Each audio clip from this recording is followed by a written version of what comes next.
Hello everyone and welcome to deltaDNA's webinar on data secrets for game monetization. In this webinar, learn about the real monetization issues facing developers, discover the secrets behind balancing IAP and ad serving, and how to monetize without loss of engagement. You'll find out how to understand your player experiences through segmentation and how to use this insight to design player-centric ad and IAP monetization strategies. I will now hand you over to Mark Robinson.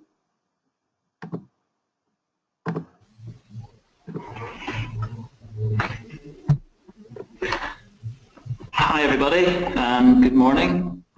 Let me just get the screen up here. Welcome. Thanks for your time this morning. For those of you that don't know me, don't know deltaDNA, a quick introduction. My name is Mark Robinson, Chief Executive Officer of deltaDNA. We think a lot about supporting our developers and publisher clients in terms of using data and using insight to make the right decisions about how they develop their online games, free-to-play games, how they manage players live in the environment. Fundamentally trying to work through some of the challenges that you guys face in terms of making these games profitable, building player experiences, making sure retention works well, making sure that monetization works well, and it's a challenge out there. We built a really neat piece of technology that collects rich and deep data from the game.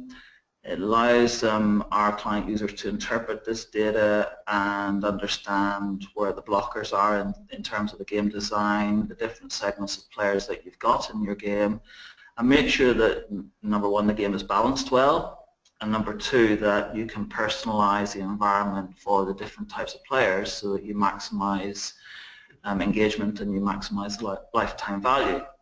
So in this presentation, what we want to do is some really practical advice and guidance that we've picked up over the 4 or 5 years that we've been thinking about this stuff. Not only have we built a great piece of technology, but within our business we've got a really smart set of guys in the insight consulting team that support our developer and publishers in terms of making the right choices out of the data, designing effective A/B testing strategies so that you make the most of your critical time in soft launch, and just making sure that in terms of your development decisions and in terms of how you manage the players, that you're using the data insights to drive that decision making and to call the right shots in terms of how you use your resource. So we know that analytics and data has been evolving as the games industry itself has been evolving over the last few years, getting used to gamification, free-to-play mechanics, balancing the economy through in-app purchases and through advertising. And in tandem with that, we've seen a real increase in sophistication of how data is used, moving from dashboards and BI through to deeper and richer analysis of the data, segmentation and predictive modeling, and then using those insights to target players directly in real time in the game, and backing up those communications with push notification, even email, and also ad serving as well. All of those channels are available in the deltaDNA platform to use and to build the right levels of relationship and interaction with the players. And really, it's been fascinating how quickly the games industry has evolved to use data smartly and to have insight-driven development. I used to work outside the games industry, and it's a real testimony to the smart people that we've got in the sector and how responsive they are to learning new things. And I think that the games industry's got a lot to teach other sectors in terms of how to manage these online environments. And the reason that the industry has moved so quickly to adopt insight and analysis and data to help build the game environments and manage the players is that, as we know, the economy and the development process in free-to-play is really challenging.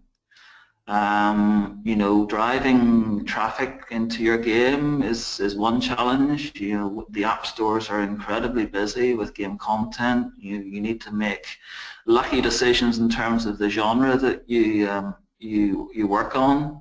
And actually, once you've got players flowing into the game, then that's where other challenges surface, like improving engagement, getting retention, day one retention working well, and charting a journey through the game for the different types of players that mean that you give the game the maximum chance of succeeding. And that means building and balancing quite contrasting things. Player experience, engagement, and monetization can oftentimes be contradictory. So a lot of the ways that we work with our clients is to give them real practical use cases on how data and analytics can help make the right decisions in terms of your resource. And what I'll do is I'll step through some of those insights to give a steer in terms of what we have seen work successfully in our client relationships, and potentially be useful for you guys down the line in terms of how you approach particular balancing challenges and opportunities. But the economy is tough, and that's what drives us towards this real insight-based approach. Across the games on our platform, we see that day one retention still hovers around 40% mark. It means that sort of maybe 40 to 60% of players don't return for the second session. A lot of that maybe is to do with novice players and casual players coming into the game environment. Their experience through the first 60 seconds. Is the onboarding staged? Is it delivering a clear environment on what the players are meant to do? That then, once you start to crack the retention issue, then obviously monetization is the next consideration. What sort of monetization loops are you deploying? What is the inventory in the store like, and how are the different players going to respond to the inventory based on the sorts of experiences and the different aspects of the game that they like? And it's maximizing that in-app purchase and understanding the right offer at the right time for the different players in your game. And also then thinking about advertising. And advertising, it seems to us, is an underused component of the whole game environment in terms of games becoming profitable. And I'll talk a little bit about our experience in the last 12 months providing independent ad mediation and targeting of ads to manage the whole of the game economy and make the games successful. So real practical tips on how to balance player experience and engagement with monetization through in-app purchase strategies and also ad strategies. That's what we hope to give you some insights, real practical insights into over the next 20 minutes, 30 minutes. I think one of the things that we talk a lot to our clients about is, obviously games are a brilliantly creative process. Developing the game and executing the game development is, it's a challenge. You always have more stuff on your roster that you want to do than necessarily you have time to do. But one of the ways that we try and think about the game environment is that actually it is a marketplace, and you have got players into your game environment, and it's not good enough to think about the great experience that you're giving them and hope that they monetize, the players monetize because they feel like they need to give something back. Working hard on the monetization loops, working hard on the game experience, and understanding what are the triggers to convert players to spend or what are the triggers that are going to improve your ad revenue without affecting your retention. These are real problems, and we'll give you some guidance in terms of how we can address those to the satisfaction of the players and also the publishers and developers alike. And it is a balance. We've got to get the right experience for the players. We've got to provide good conversion rates to in-app purchase, and we've got to then understand how we can maximize the ad revenue stream. The game is a marketplace, and we've got to focus on the monetization strategies for the different types of players, that as a component of the gameplay. So what are the different segments of players that you have in the game? Who is going to respond to different offers for inventory? When is the right time to do that? And partly this is to do with the overall game design and gamification. Partly it is all about understanding what your retention and monetization strategy is. We often talk to our clients about being patient and generous with players at the start of the gameplay, and introducing in-app purchase offers based on knowledge of the player's experience, their competency, their momentum, the sorts of success they're having in the game, what aspects they like. So you're making relevant offers on inventory based on the individual player and presenting them at appropriate times in the gameplay, whether that's at the start of a mission, the end of a mission following a fail or a success. And just taking yourself into the player's point of view. As developers, oftentimes this is quite hard because developers know the game intimately, they are expert players necessarily, and actually using the data to take your mindset into other types of players, whether that's novice players or cautious players, the sociable players, the different behaviours that we can find out from the data is really helpful in terms of understanding how we can build those great experiences on an individual basis through personalisation techniques and messaging strategies.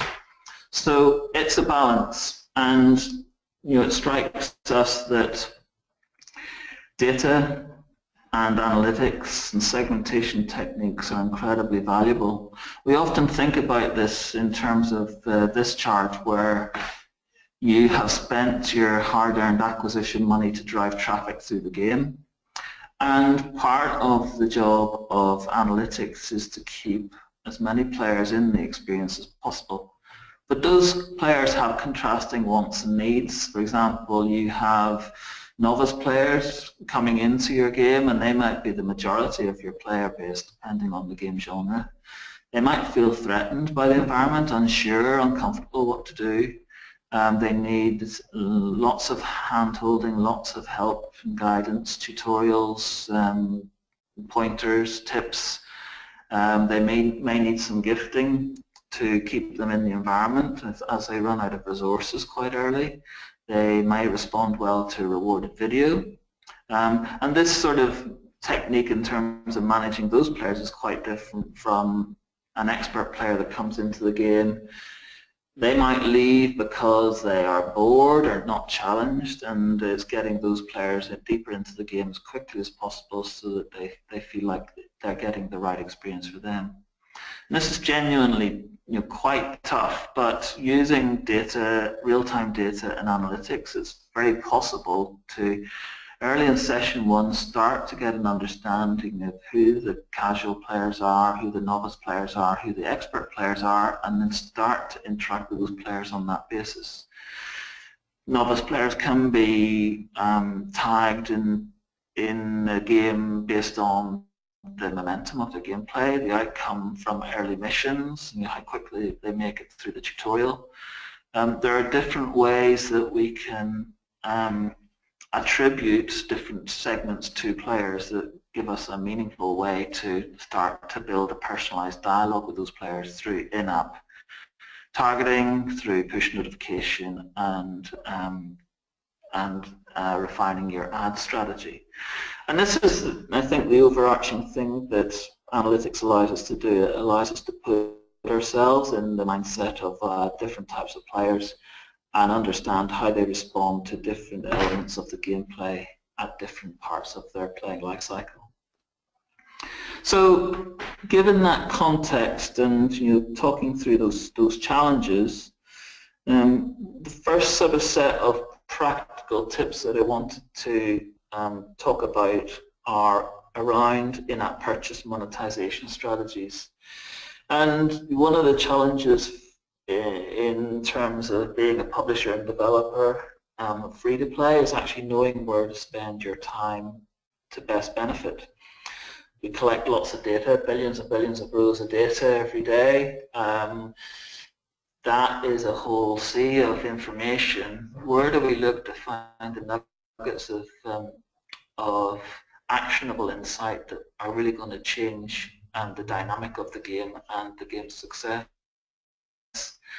Given that we know through analysis that spending time in soft launch is vital, but maximizing the effectiveness of that time is critical as well. You cannot stay in soft launch forever, but we do know that the longer you stay in soft launch, the better the outcomes in terms of the game metrics. So getting used to experimenting, A/B testing strategies, learning quickly, failing as well in soft launch means that you get the game into good shape for launch, and you have got a lot of the learnings and potential mistakes washed out of the process. One of the ways that we work with our clients in terms of shaping up the data, and this is using various tools within the analytics component of the deltaDNA platform, slice and dice tools and funnel tools. We can start to chart the game balance in terms of the monetization strategy. And here we've got a chart that shows the value of individual players as they make their way through the game. So on the horizontal axis we've got level. This can be any time dimension, missions completed, time, level. On the vertical axis we've got the cumulative value by player. So you can see that we've got three different types of lines here, and from these types of lines we can see the diagnostics of how well the game is balanced. So immediately the bottom line, green, number one, we see that for a long time players are not converting, they're grinding through the game, and a hardcore of remaining players are converting very late in the game environment. So this points us towards a game that is not doing a good job of converting players early enough in the game life cycle. Obviously converting too early is a problem. So in session 1, 2 and 3 some players will convert into paying players themselves. Actually, the best time to start introducing offers is once the player has become properly engaged in the game. They've moved through a threshold of engagement and perhaps they want to accelerate their momentum in the game. But one strikes a problem and would lead us to look at ways of improving the first purchase conversion and get that conversion earlier in the overall game life cycle. Shape number 2 is slightly different in that there are good levels of conversion, but then there seems to be very little in the way of second purchase, so that the actual value plateaus at that point in time.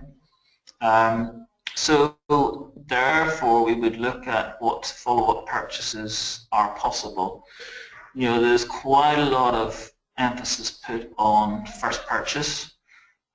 Necessarily we need to understand what the repeat spender opportunities are in the game and what a series of purchases would look like that would be attractive for different players, and that would be the shape of the curve that would lead us to focus on that as a component of the analysis. Whereas line number 3 looks pretty good. There's decent amounts of first conversion and the value dynamic continues to increase as you go through the playing life cycle.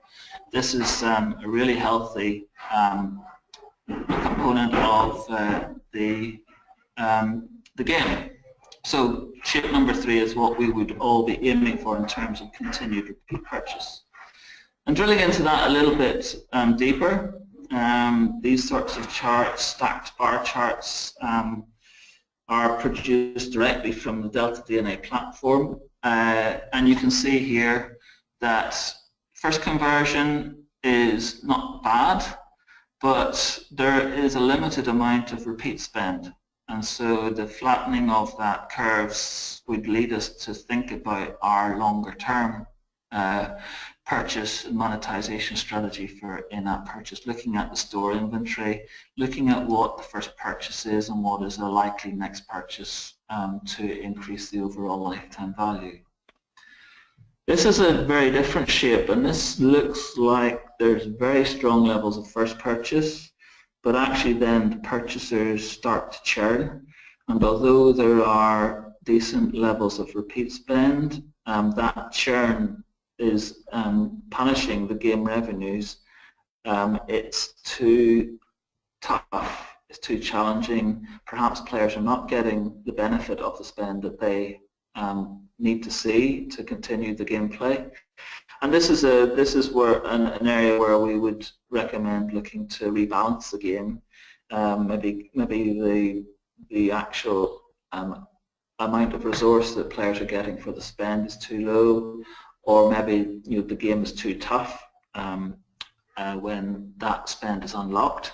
But therefore this chart and the shape of this chart would lead us to look in detail in another area of the game to improve the experience and improve the longevity of the gameplay. Last example, this one looks pretty good to us. The first conversion is good, that's followed up by repeat spend, and we can see that there is enduring spend and that players will convert quite regularly into 4, 5, even 6 elements of purchase.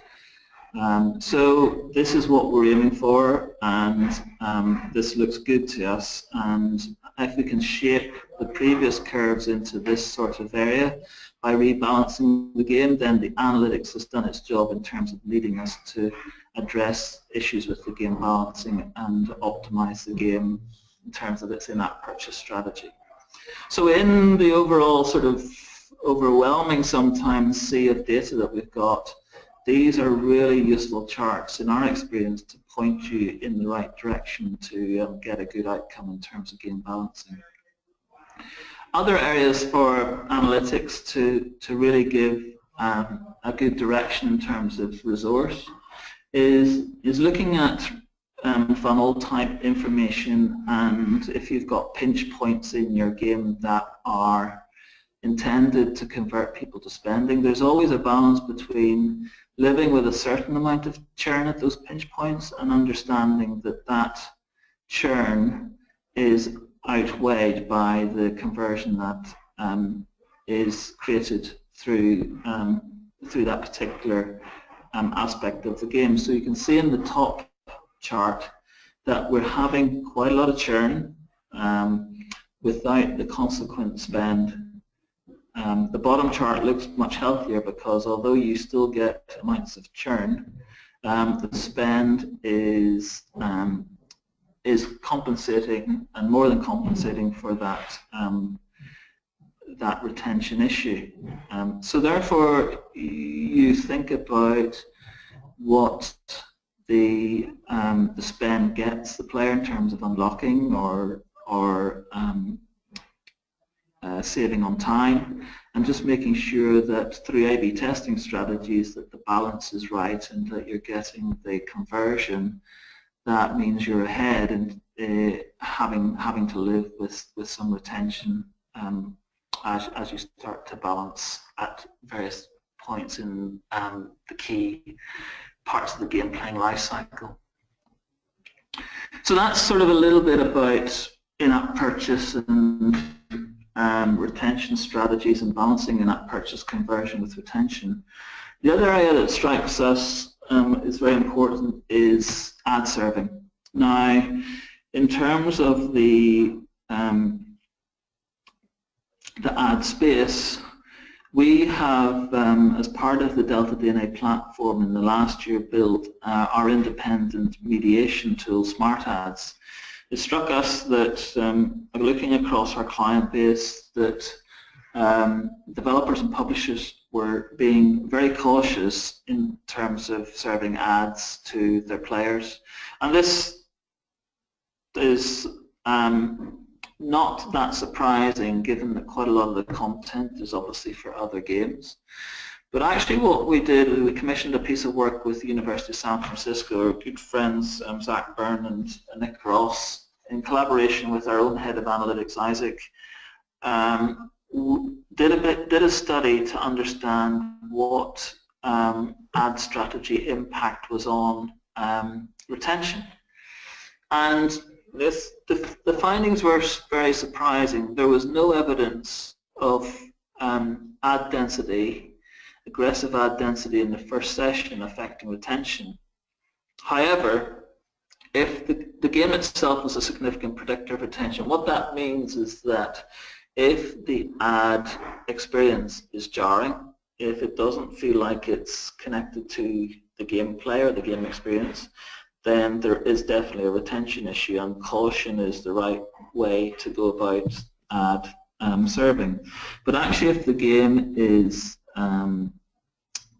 has the ads deployed as a part of the game mechanic, and players see the ads as being part of the gameplay, then there are no barriers to having a retention problem through even quite aggressive ad strategies. We work with clients, some super implementations of ad strategies that have the ads as a game mechanic, and these guys then are reaping the rewards of that in terms of their ad income without suffering from any consequent uptick in their retention strategies. So bearing that in mind, we then started to explore ad strategies in more depth, and we commissioned a survey across our clients to understand, what sort of outcomes they were getting from their ad strategies. We can see here that pretty consistent message coming from both iOS and from Android. If you look at the ARPA generated from games with no ads, we'll concentrate on iOS for the minute, and there was 8 cents for games with no ads, 3 cents for interstitials, and 5 cents for rewarded ads. So what this, in the face of it, points towards is that games with no ads and relying solely on in-app purchase is the right way to go. Obviously this changes a little bit by genre, but what we then started to look at was that the examples that we were looking at, we saw that the ads were poorly integrated, that they were bolted on and not part of the mechanic. So we started then to experiment with our clients, adding the ads part of the mechanic, and we saw that actually not only could we improve the 8 cents ARPA dramatically up to 12 and 14 cents, we were able to do that without impacting on retention as well. So this is the best of both worlds in terms of targeting ads and getting the right balance, and making sure that they're part of the game mechanic. If you're going to do ads, you've got to do it well, and this means thinking about your ad strategy right at the start of your development process, alongside your engagement mechanics and alongside your monetization mechanics. We'll talk a little bit about how you can achieve that as well. But a part of the survey, we also looked at what the industry thought of ads as a concept, and still people are seeing it as a necessary evil. It is generating income, but there's a concern that it's driving people away into other games. That's not necessarily the case.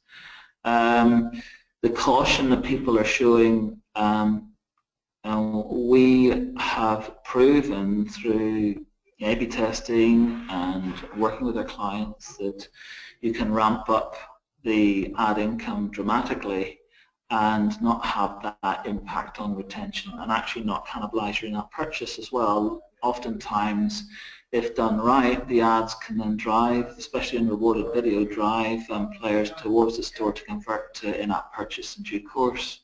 So the industry is being necessarily cautious on ads, and our appeal to the industry is using data and using targeting, independent mediation tools.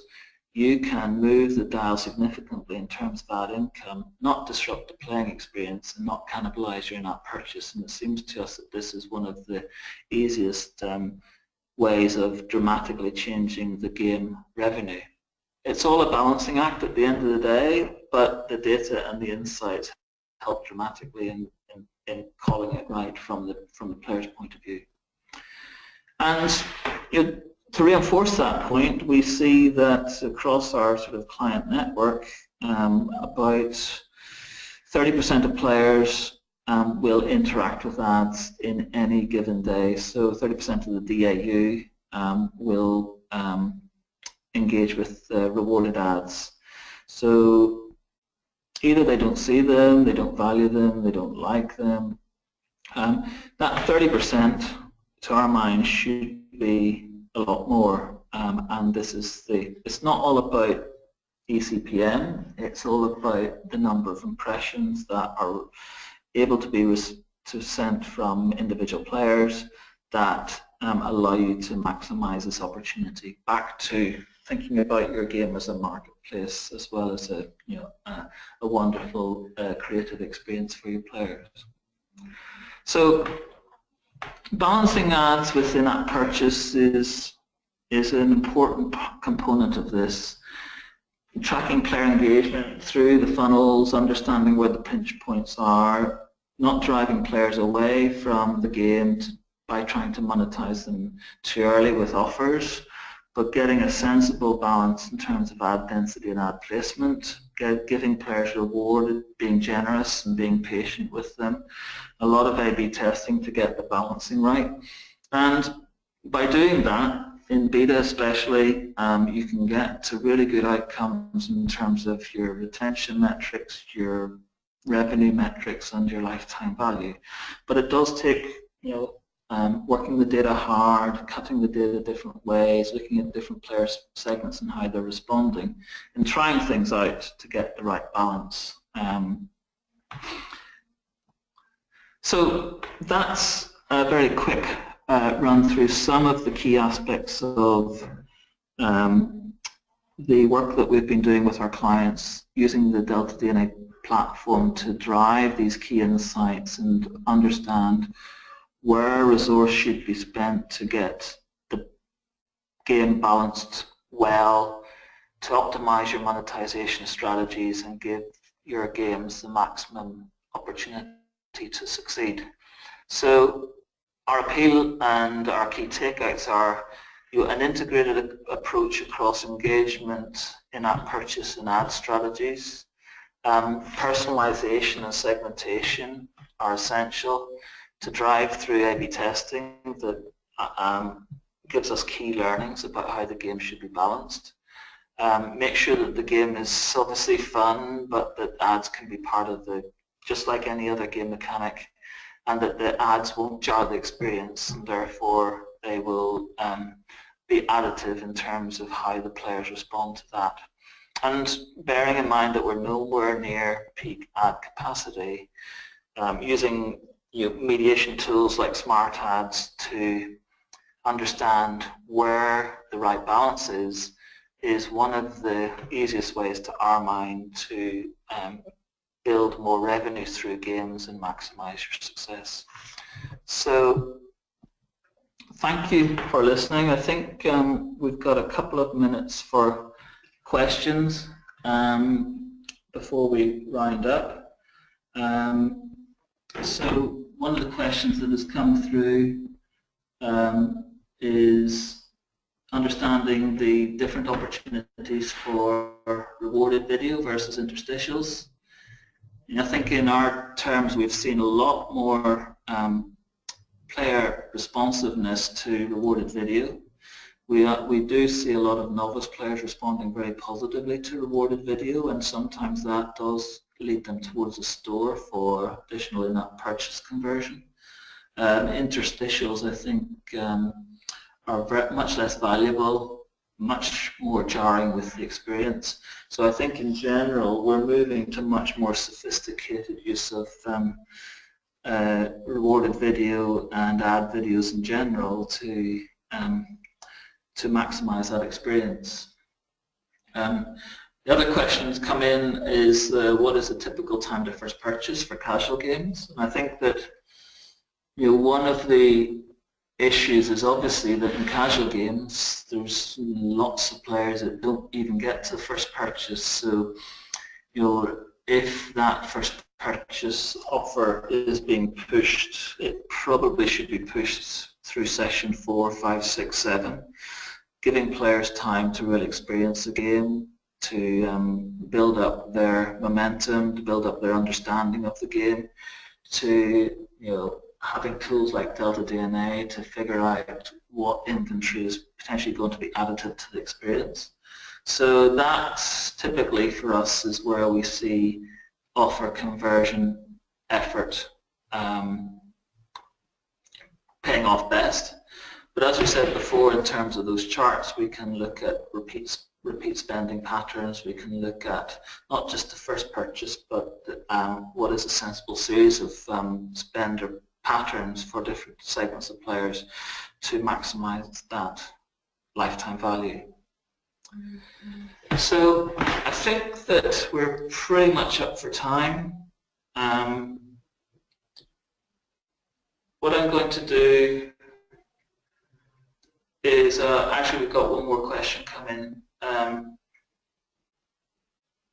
So we'll go back and we'll share some of the conclusions from this chart about no ads, interstitials and rewarded.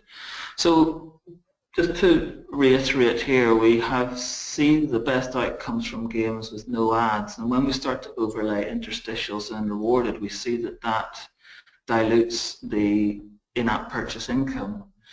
The key learning from this is not so much that ads dilute in-app purchase income, but that poor implementation of ads dilutes in-app purchase income.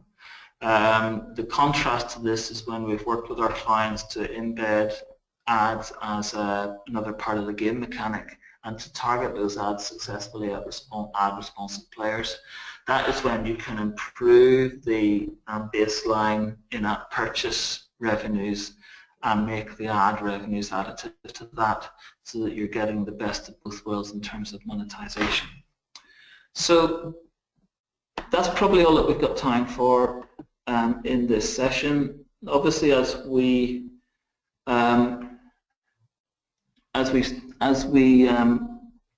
work with our clients and we find out helpful things to allow publishers and developers to really work the data hard, we're very keen at deltaDNA to share this sort of content with you, and we'll continue to do that. If you are interested in finding out more, absolutely contact myself, mark.robinson@deltadna.com, on our approach or how we look at things. But on that basis, I'll hand back to Lauren and we'll wrap it up there. Thanks, Mark. A recorded version of this webinar will be available after and will be sent out to everyone. Thanks again for joining us today, and we'll see you next time. Thanks.